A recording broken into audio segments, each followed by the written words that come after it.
Hello everyone and welcome to the CASTER'S Corner. Today we have the very special privilege of revealing a new card from the upcoming Elestrals set, Divine Champions Lifestream. Now, of course, with me today I have the wonderful Law YGO, Trisha TV, and MBT. How are you all doing? Hanging in there. I'm Elestrals-tastic.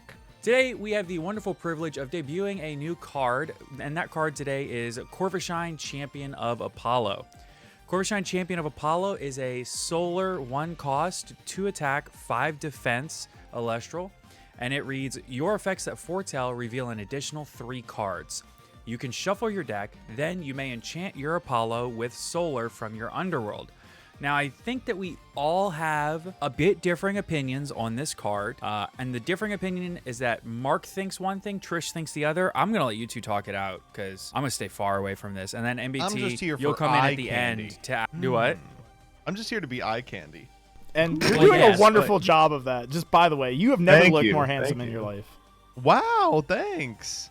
He's got a point, first off. Second off, I would like you to come in at the end with any luck to then fix everything that they said that's wrong. Yeah, I think this card is great. If you're trying to go X3, this card sucks. It's so bad. So bad. So you're going to play it in all of your decks, right, Trish? Oh, yeah, probably. It's a 2/5. That's Ass Rabbit stats. Mm-hmm. It's a 2/5 that lets you foretell more. Ooh, I do like foretelling. When you think about it, it's really just Rabbit with extra steps. What does the card do? Have we discussed that yet? Yeah, so the card allows for all of your foretell effects to go for an additional 3 cards deeper into your deck, and then once per turn you can shuffle your deck to re-enchant a solar from Underworld onto your Apollo. So effectively lets you reset your foretells, restacks your Apollo, and then lets your Apollo go 3 cards deeper. I'll be completely real, it's odd for sure, but I really do think that this card has some very serious applications. The Champions of Apollo deck is one of those that I don't think is going to be there off of this card. I think that it gets very close, but as Dimax has previously said, the Champions of Apollo deck needs one more good statted Elestral that doesn't require Liar to do something. Unfortunately, Corvishine, even though it is a 7 attacker under Liar, is still something that's going to require Liar to get anywhere with its plays. However, that is for the current standing Champions of Apollo deck. There are 2 other decks that I think that this helps to enable. One, which is more of a meme in my opinion, which is Cows. This allows you to go deeper with your Apollo to hit Soul Bell Champion of Apollo. It allows you to trigger your... Cows is a meme? Yes. I think you're a meme. You have original Soul Bell. You're gonna hit cows. Let's be completely fair here. Why would you hit a cow? That's animal abuse. That's so rude. Thinking over this realistically, you're gonna get 6 to 8 cards out of your deck with your Apollo effects here, depending on whether or not you have regular Soul Bell on the board. You're gonna hit something with your Apollo doing it this way. The other deck that I think is way more interesting that this is going to help to enable is the new Solar Mill strategy that we've been seeing through the new Humbust and Humburst. This will turn those in from a Mill 4 to a Mill 7 off of most effects, which is already pretty strong. When you think about it, that's going to be like after 5 procs of that, your opponent is out of cards because they start at 35 because they'll start with 5 cards in their hand. Can you explain why it turns it from a Mill 4 into a Mill 7? Yeah. Because all of these cards say foretell. Most foretell effects foretell 3. That's kind of the baseline that we've seen on most of the foretells. The new Humbust Champion of Apollo says that anytime you foretell, your opponent mills that many cards +1. So if you foretell 3 cards with the Apollo effect, for example, your opponent is going to then mill 4. While you have Corvishine up, all your foretells go up by 3. So by extension, all of your mills go up by 3. That's very promising in my opinion. On top of that, this allows you to reload your Apollo so you can trigger it multiple times. I do think that mill is reaching a point where it could be very scary in the near future. Because if it was just another effect that milled 4, I would think it was kind of just meh here and there. The fact that it's a mill 7 is off of this is kind of terrifying, especially when you combine it with Royal Waddle. Joseph, I want to jump to you. I want your thoughts. Do you think that this mill strategy has any legs, and do you think that it's going to be something that we can see being represented in the meta? And if so, do you think that Corvashine will be a role? Will it play a role in that deck? I mean, Trish, you can correct me on this if I'm wrong. I'll be honest. My understanding of the decks post Lifestream is pretty piecemeal, and that's a result of the fact that we don't know the cards yet. You know, we're just kind of playing in a sandbox. I think Law is 100% correct that this is a card that really enables the mill deck. But to my understanding, the mill deck sucks giga. Oops! Correct. So, it's really hard for me to get particularly excited about it when I think the deck is just bad on face. Is that an inaccurate assessment, do you think, Trish? No, Or I is the think deck that's exactly right. The thing that I would focus on with this card is the cows, the Moo strategy. But the problem with the Moo strategy is that you must first acquire a small Moo, and then you have to get this guy on the board, and then you have to have Apollo, and then you have to foretell 6, and then you have to hit, and then you do all of that, and you get a cow. I mean, the same problem that cows has always had since the beginning of time. Well, no. Since the beginning of time, they foretell 3. This fixes it a little bit.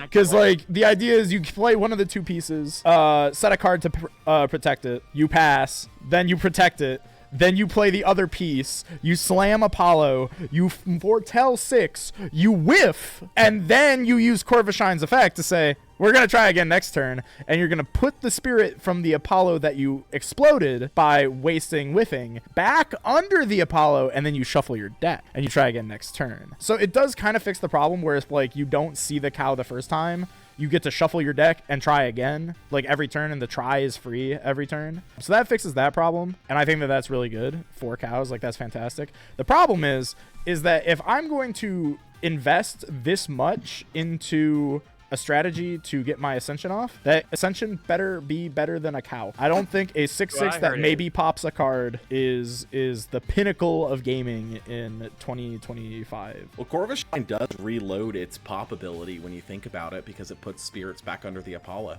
You know what else reloads its pop ability every turn? Blitztrix F. Shuffle back 3 for cost. Pop non-targeting. I'm a 13. Wham, wham, wham, wham, wham. Also, I have 3 of them on the board because I got lucky. Wait, that's so true. It's literally true. If you squint hard enough, Humbust kind of makes Corvashine kind of kick Kalos. So why do we want to mill our opponent when they could just go like, oh, you're going to mill me for 7? Okay. Resolution, trigger, Chainlink 1, Cedar Sword, Chainlink 2, Cedar Sword, Chainlink 3, Cedar Sword, Chainlink 4, Ectopossum. Well, that's what the Royal Waddle's for. That way your opponent can capitalize. Right. I forgot about the Royal Waddle. My bad. I do think that it's cute with Royal Waddle. I think that's cute. Has this card been like revealed in a video? I know it was the promo card for Atlanta. Yes, Royal Waddle has been revealed. Okay, well, that card's very funny. Very funny. I think Royal Waddle is awful if it's foretelling 3 because you can't loop it, but if it's foretelling 6, you're bound to hit something in that. I want to throw it back to Trish because I have a question for you specifically, Trish. Okay. What do we need to see that we haven't seen yet out of Lifestream to make this Corvashine a better card? What can we see? What can we see get revealed that would work in conjunction with this to make it a more viable card? So I think the card that works with this the best is the 1-drop Soul Bell, the one that just casts itself out of being foretold. I think if we get like another, like any other card that does something like that would be fantastic. Before this recording started, I DM'd Skyhawk because in my head I thought that Soul Stocks ascended on its own effect over a Soul Bell. It is not like that. It is OG Little Soul Bell that permits it to do that. I was like, oh, that's awful. If theoretically we just got another Soul Stocks, 3rd Soul Stocks in the barn that could just do that, like then you could like hit a Soul Stocks and a Soul Bell and be like, okay, Chainlink 1 Soul Bell, or Chainlink 1 Soul Stocks, Chainlink 2 Soul Bell, cast Soul Bell. Okay, now there's a Soul Bell on my field. I'll ascend into Soul Stocks. And now it's like, that feels good. Or like if I can hit another dude, that would be awesome. But I think it's interesting, like if you pair this with like, because like in my head, the way that this deck would want to play is you want to play like a Solar Ascension, like maybe a Lestragon or something. And you would go like Corvishine plus Apollo on turn 1. You foretell 6, and you hit like a Soul Bell that can cast itself, and a Champion Exaltus. You add Champion Exaltus to your hand. You play the Soul Bell, and now no matter what, you have like 2 free Solar Bodies on your board. And next turn you go like Ascend Lestragon, Nexus of Spirit, pop a card. Like that's the thing that I see being the best. That probably is just realistically how this is going to be played. And on top of that, because you're playing such a critical mass of Champion of Apollo cards, you're probably also going to be on Liar Argo, and that just kind of goes nuts. Yeah. I think there's probably better solar stuff you can be doing in Lifestream, like the Nova Core and Glimbat stuff. That just seems broken. Like, you're telling me that I can just like go, yeah, I'm just going to like F search, like Temple, okay, play Temple. I'm gonna slam Nova Core now and just pop a card. It's like it's a 2-drop that's a 1-drop. That's insane. Like that's so good. Corvishine. Yeah, Corvishine. You play the Corvishine with the Apollo, and then you're just hard digging for Glimbat plus Nova Core, and you're just like blowing stuff up every turn. Like that seems crazy. It does also mean that we could technically play this with OG Corvishine and get a slightly better Astrabbit. I've been saying my investment was not stupid. I'm a genius. And with that, folks, thank you all so much for tuning into today's video. Be sure to use one of our affiliate codes. We have like 4 of them for Elestrals Clash when you go in to buy gems and spend money in Clash to support us. Otherwise, pretty much everybody here also has an Elestral shop code. Be sure to check that out. And of course, like and subscribe to support the channel. Thanks so much.